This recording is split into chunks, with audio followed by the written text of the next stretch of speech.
অসম আৰক্ষী গৃহৰক্ষী জোৱানৰ সততা।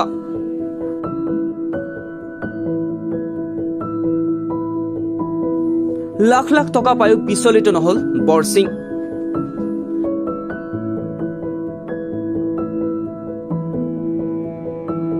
কাৰ্বি আংলং জিলাৰ ডিলাত নিয়মীয়া তালাচীত মণিপুৰৰ পৰা অহা বাছৰ ভিতৰত পৰীক্ষা কৰি 12 কোটি টকাৰ ড্ৰাগছ ধৰা পেলোৱা গৃহৰক্ষী জোৱান বৰসিং বেগ ড্ৰাইভাৰে লাখ লাখ টকাৰ উপঢৌকন দিছিল।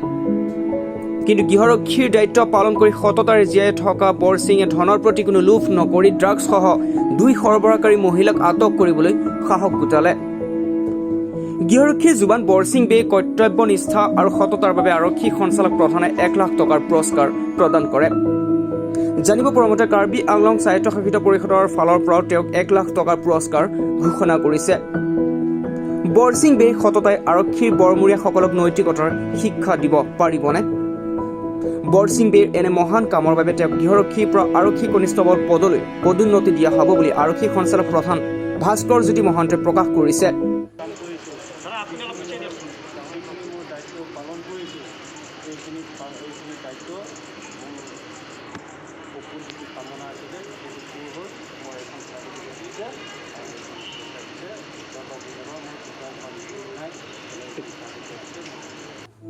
নিউজ আৱাৰ্ছৰ তৰফৰ পৰা বৰসিং বেগ শুভেচ্ছা জনালো।